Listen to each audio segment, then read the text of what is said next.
कि सफलता मिलने के बाद लोगों के नजरिए बदलने लगे हैं। जो कल तक थे दुश्मन वो आज करीब आने लगे हैं। ये एक नजरिया होता है। और जब आप असफल होते हैं तो वो लोग जो आपके साथ थे वो भी आपसे दूर होने लग जाते हैं। ये जिंदगी की रस्मों परंपराएं हैं जो आदिकाल से चली आ रही हैं, लेकिन हमें इन चीजों से कोई फर्क नहीं पड़ना चाहिए। याद रखना एक सिंपल सी बात जिंदगी में याद रखना। एक बच्चे का मेरे पास मैसेज था और मैसेज इस बात को लेकर था। मैं उस बच्चे के माध्यम से आप सभी बच्चों को कहना चाहूंगा कि सर मैं और मेरी पत्नी तैयारी कर रहे हैं, लेकिन सर इतनी मानसिक थकान होती है, इतना तनाव होता है कि दवाइयां लेनी पड़ती हैं। मैं आपको ये कहना चाहूंगा प्रत्येक उस बच्चे को, देखिए सिलेक्शन जरूरी है, सफलता जरूरी है, क्योंकि दुनिया सिर्फ सफलता को सैल्यूट करती है। लेकिन इसके लिए यदि आप किसी साइकोलॉजिस्ट के पास जाके दवाइयां ले रहे हैं तो याद रखना हम अच्छी दिशा में नहीं है। तनाव को दूर करने के लिए, मानसिक थकान को दूर करने के लिए कहीं भी आपको जाने की आवश्यकता नहीं है। आपके अंदर इतनी ताकत है, आपके अंदर इतनी असीम संभावनाएं हैं कि आपको बाहर कहीं झुकने की आवश्यकता नहीं है। ये जो आप फोटो देख रहे हैं, मुझे 2 सिलेक्शन सबसे बेहतर लगे आरएस रिजल्ट में। बहुत सारे सिलेक्शन हुए होंगे, क्योंकि दुनिया जब सिलेक्शन होती है तो बहुत सारी रिश्तेदारियां खोजी जाती हैं, याद रखना। लेकिन सबसे बड़ी चीज क्या है, इन सिलेक्शन के मध्य में खूब सारे भ्रष्टाचार के आरोप लगे। तो एक बच्चा जो तैयारी करता है उसको लगता है कि सर क्या करप्शन इतना है। लेकिन इन सिलेक्शन के बीच में 2 सिलेक्शन मुझे ऐसे लगे जिन्होंने मुझे प्रभावित किया है। ठीक है, मैं उन 2 सिलेक्शन की बात करूंगा और उनके माध्यम से रीट और असिस्टेंट प्रोफेसर भर्ती परीक्षा, पटवार या जो भी कंपटीशन की आप तैयारी कर रहे हो, आप इन बच्चों को इनसे सीखने की आवश्यकता है कि ये जो महिला आपको दिख रही है, जोधपुर की आशा, ये एक सफाई कर्मचारी के रूप में काम कर रही थी और उसके पीछे रीजन ये था। ऐसे मेरे से जुड़ी हुई बहुत सारी महिलाओं की दास्तान है कि सर पति के साथ अनबन के चलते और घर से अलग होकर अपने बच्चों के साथ संघर्ष करते हुए एक महिला को किस हद तक गुजरना पड़ता है, किन परिस्थितियों से गुजरना पड़ता है, और वो महिला गुजर रही है। आप सोचिए, जब आपका परिवार आपके साथ नहीं है, आपका पति आपके साथ नहीं है, बच्चों का दायित्व आपके साथ है और आपको भरपेट भोजन 2 जून की रोटी के लिए एक सड़क पे सफाई करनी पड़ रही है और वहां पर आरएस का सपना लेके आगे बढ़ रहे हैं, ये सब बहुत बड़ी बात है। ये बहुत बड़ी बात है। मैं उस प्रत्येक बच्चे के लिए कहना चाहूंगा कि जिंदगी में सबसे बड़ा मोटिवेशन ये है, और ये आरएस में सिलेक्ट होती हैं। कोई पैसा नहीं है इनके पास, लेकिन विल पावर देखिए, इच्छा शक्ति देखिए, ये बहुत बड़ी बात है। एक ऐसा ही एग्जाम्पल आपने देखा होगा, मैंने टेलीग्राम पे सुबह एक फोटो शेयर की थी। वो फोटो भी बहुत शानदार थी, और वो फोटो क्या थी? देवेंद्र। कौन है बच्चा? देवेंद्र। ये थी शायद फोटो। ये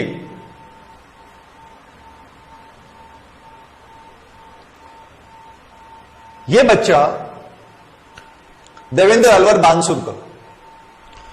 हादसे में 2 आंखें चली जाती हैं, और हादसे में 2 आंखें चले जाने के बाद 2010 की बात है, देवेंद्र की आंखों की रोशनी छीनी तो जिंदगी खत्म सी हो गई, क्योंकि दुनिया जो स्वस्थ है उनको जीने नहीं देती। तो साहब, जिसके शरीर की 2 महत्वपूर्ण अंग खो जाते हैं उसको दुनिया जीने कैसे देगी? और क्या क्या कहा गया। परिवार की आर्थिक स्थिति कमजोर थी, झोंपड़े में रहने वाले गोवर्धन के लिए परिचितों ने, मैंने कहा ना, ये परिचित कौन है, ये रिश्तेदार कौन है? ये वो लोग हैं जो आपको पहले ताने मारेंगे, और जिस दिन आप बन जाओगे उस दिन आपके साथ सबसे पहले आगे होकर फोटो खिंचवाएंगे कि हमें तो पहले ही पता था ये बच्चा कुछ करेगा। ये बहुत अलग लोग होते हैं। ये दुनिया इतनी गजब की है, इतनी गंदी दुनिया है कि यहां रिश्तेदारियां खोज ली जाती हैं सिलेक्शन के बाद। लेकिन जब आप संघर्ष कर रहे होते हैं तब कोई एक व्यक्ति आपको कहने वाला नहीं होता है कि यार तू कर, तू लग जाएगा। कोई नहीं होता है, और तुम लोग हार मान लेते हो। मैं ये कहता हूं, इस बच्चे से देखिए कि ट्रैक्टर की बजरी ट्रॉलियों में बजरी भर भर के अपना खर्चा निकाला। जिसके पास आंखें नहीं है वो बच्चा किताबों को रिकॉर्ड करवा के सुनता है, और जिस बच्चे के बारे में परिचित हो ये कहा कि गोवर्धन की पहाड़ी में छोड़ दो, वहां भिक्षा मांग के जीवन यापन कर लेगा। अरे कोई कैसे तय कर सकता है कि तुम भिक्षा मांगोगे? कोई कैसे तय सकता है कि तुम सफल नहीं होगे?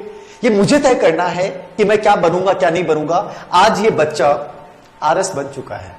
आज धीर सिंह सर इसकी कहानी सुना रहे हैं यदि ये बच्चा उस दिन उन लोगों की परिचितों की बात में आ जाता, एक दबाव महसूस करता और आज गोवर्धन की पहाड़ियों में भिक्षा मांगता, क्या आज हम इसकी चर्चा करते?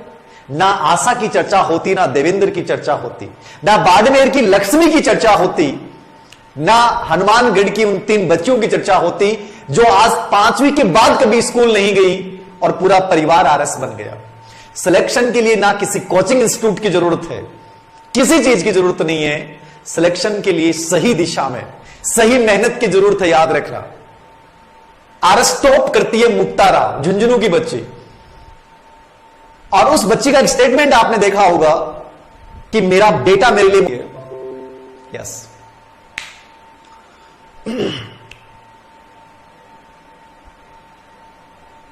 यस यस थोड़ा सा कुछ बीच में आया होगा डिस्टरबेंस आप लोगों के। मैं कह रहा था आज नेटवर्किंग प्रॉब्लम रहेगी बारिश के मौसम की वजह से। बारिश के मौसम की वजह से थोड़ा सा नेटवर्किंग प्रॉब्लम है। वीडियो रुक गया है, वापस चालू हो जाएगा मेरे अकॉर्डिंग। थोड़ी सी प्रॉब्लम है, नेटवर्किंग इंटरनेट का इश्यू रहेगा आज। अब आ रहा होगा सही एकदम से? अभी देखना सही आ रहा होगा। यस यस आ गया होगा सही। तो मैंने उस बच्ची का आपको एक उदाहरण दिया था कि उस बच्चे ने कहा था कि मम्मा तुम पढ़ो, मैं सो जाऊंगा। और वो बच्चा अपनी मां को पूछता है कि मां तुमने पढ़ाई की कि नहीं की। सेम कोटेशन आज से 1 साल पहले बनाए गए वीडियो की कहानी आरएस टॉपर ने भी यही बात कही है।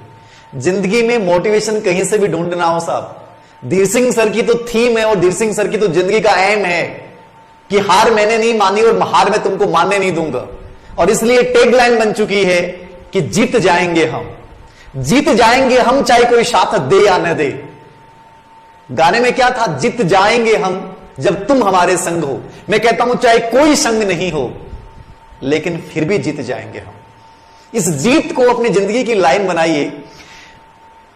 उस बच्चे का दूसरा कमेंट मैं ले रहा हूं आज, टोटली चर्चा आप लोगों के पॉजिटिविटी को लेकर ही कर रहा हूं कि सर मेरा भाई है और वो रिट की तैयारी कर रहा है, क्या वो 70 दिन बचे हैं, क्या इन 70 डेज में वो रिट में सिलेक्शन ले लेगा?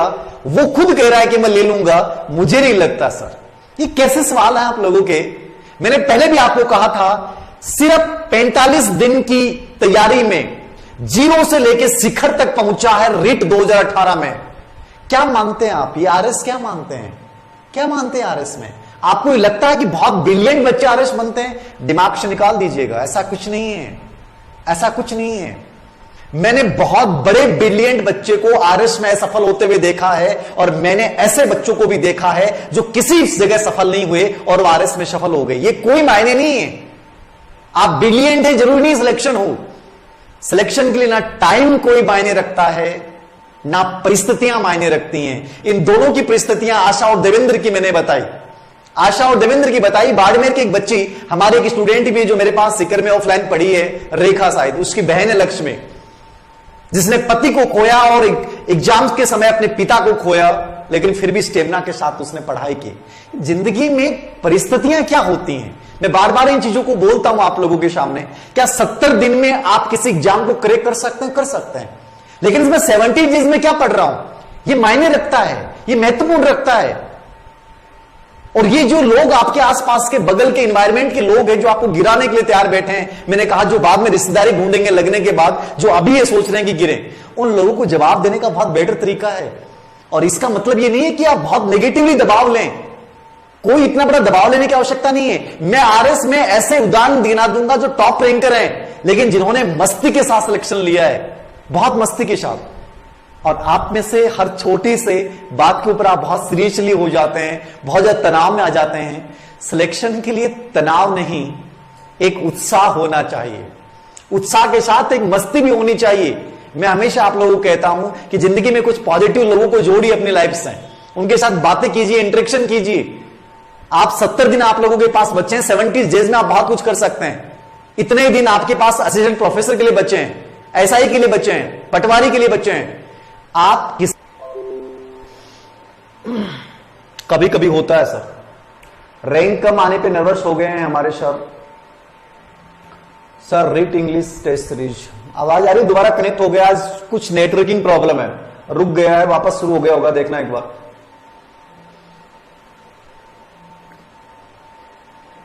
सर एक ऐसे एस्पिरेंट से रूबरू करवाएंगे। हमारे एक मित्र हैं बजरंग जी स्वामी, काफी घनिष्ठ मित्र हैं और पिछले 1.5-2 साल से जब मैं जयपुर रहा हूं तो बहुत साथ हमने समय गुजारा है। और एक अपने अवनी पब्लिकेशन के लेखक हैं ओम प्रकाश जी चौधरी, बहुत ब्रिलियंट इंसान है, बहुत ब्रिलियंट इंसान है, जिनकी कला और संस्कृति किताब बहुत यूनिक है और बहुत अच्छी रैंक के साथ वो आरएस बने। ओम प्रकाश चौधरी जो ऑलरेडी आरएस में थे और इस बार एक स्टेट सर्विस के साथ आरएस बने, और एक बजरंग जी स्वामी हैं, मैं जल्दी उनका इंटरव्यू आप दोनों को रूबरू करवाऊंगा। बहुत ब्रिलियंट कैटेगरी के हैं लेकिन बहुत मस्ती के साथ पढ़ाई करने वाले लोग हैं। आपको वो लोग बताएंगे कि ये आरएस क्या है, ये इतना बड़ा कोई एग्जाम नहीं है जितना हम लोग अपने दिमाग में हावी करते हैं, जितना आप लोगों ने रिट को हावी कर रखा है कि सर हम रिट में होंगे कि नहीं होंगे। ऐसा कुछ भी नहीं होता है। वो हमारे बीच में से निकलने वाले लोग होते हैं, हमें लगने लग जाता है कि पता नहीं क्या पढ़ा होगा, कुछ नहीं है, बहुत नॉर्मल चीजें हैं। और मैं ये चीज कहता हूं कि आपकी कीमत आप लोग जान सकते हैं, दूसरा नहीं जान सकता। हीरे की कीमत जौहरी समझ सकता है। वो बच्चा जो छोटा सा था जिसको हीरा मिला था, वो फ्रूट वाले के पास गया, उसने कहा कि 1000 रुपए ले ले। वो कारपेंटर के पास गया, उसने कहा कि 10,000 रुपए ले ले। वो एक पत्थर के सुनार के पास गया, उसने कहा कि 50,000 रुपए ले ले। लेकिन जब वो जौहरी के पास गया तो उसने कहा कि ये तो अमूल्य है। वैसे ही मैं आप लोगों को कह रहा हूं कि आप अमूल्य हैं, बेशकीमती हैं। अपनी वास्तविक कीमत को पहचानिए, दूसरों से अपनी कीमत की उम्मीद मत कीजिए कि वो आपकी कीमत लगाएंगे। आपको अपनी कीमत लगानी है। 70 डेज या 65 डेज या 60 डेज बहुत होते हैं, बशर्ते उत्साह के साथ, उमंग के साथ, मस्ती के साथ आप चीज को करें। आज मैं आप लोगों को डरा नहीं रहा हूं, आप लोगों को मैं कोई गुस्से में बातें नहीं कर रहा हूं। मैं कह रहा हूं पॉजिटिविटी बना के रखिए अपने अगल बगल में, हंसते हुए पढ़िए ना, मुस्कुराते हुए पढ़िए ना। आप ये चीजों को मेंटेन कीजिए ना कि सर अब क्या पढ़ें, कैसे पढ़ें, क्या होगा क्या नहीं होगा, सर रैंक नहीं आई, सिलेक्शन नहीं हुआ। इन चीजों पर हम क्यों सोच रहे हैं? सर ध्यान डाइवर्ट हो रहा है। ध्यान डाइवर्ट के ऊपर मैंने पहले भी एक बात कही थी, मैं दोबारा उन बच्चों को ये बात बता रहा हूं कि सर मूड नहीं बनता और ध्यान डाइवर्ट होता है। अटेंशन पावर पे मैंने पहले बात कही थी, मैंने एक बहुत बड़ा उदाहरण दिया था टाइगर वुड्स का। दोबारा मैं इस बात को जिक्र कर रहा हूं। टाइगर वुड्स ने अपनी जीवनी में जो दुनिया के सबसे बड़े गोल्फर रहे हैं, टाइगर वुड्स ने क्या कहा था कि अटेंशन के लिए मैं क्या करता था, कि टाइगर वुड्स इतने बड़े गोल्फर कैसे बने।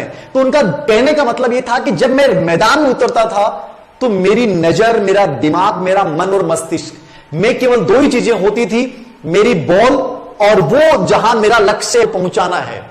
इसके अलावा दिमाग में कभी मैंने सोचा ही नहीं। आपका ध्यान डाइवर्ट कब होता है कि सर मैंने 5 घंटे पढ़ाई कर ली फिर पढ़ाई नहीं हो रही है? वो इसलिए हो रही है क्योंकि आपने विचार बहुत सारे सोचे हैं, आपके दिन उलझनों ने आपको उलझा के रखा है और आपका ध्यान डाइवर्ट हो रहा है। इन चीजों पे दिमाग क्यों लगाते हैं आप? जब मेरा टारगेट रिट में करना है, मेरा टारगेट असिस्टेंट प्रोफेसर है, मेरा टारगेट में ऐसा ये पटवारी है, तो बाकी चीजों से मुझे क्या फर्क पड़ता है? कोई फर्क नहीं पड़ता। रुक गया क्या? आज कुछ नेटवर्किंग इंटरनेट इश्यू है, आज इंटरनेट इश्यू है, आज कुछ इंटरनेट की स्पीड को लेकर प्रॉब्लम्स है। सर तैयारी करने वाले 32 साल के एज हो गई, शादी भी नहीं है, अब इस बार लास्ट चांस है, हो जाएंगी। तो लास्ट चांस क्यों मान रहे हो? लास्ट चांस तो हो जाएगा इस बार। जिन बच्चों ने मान रखा कि लास्ट चांस होगा तो हो ही जाएगा। दोनों पैरों से विकलांग है। देखिए विकलांगता को अपने ऊपर हावी क्यों होने देते हो? देवेंद्र ने हावी होने दिया क्या? कोई फर्क नहीं पड़ता इस चीज से, कोई फर्क नहीं पड़ता है। एसएसटी के मॉडल पेपर शायद कल परसों तक तैयार हो जाएंगे फाइनली। टीचिंग मेथड को लेकर थोड़ा सा इश्यू था, रुक नहीं रहा, चल रहा है, चलो ठीक है। थोड़ा सा आज इंटरनेट दिख रहा है मुझे, वार्निंग आ रही है इंटरनेट में, इंटरनेट स्ट्रीम स्टेटस में एक्सीलेंट आता है, आज गुड आ रहा है सर। थोड़ा सा दिक्कत आ रही है आज मौसम की वजह से। और कुछ विषय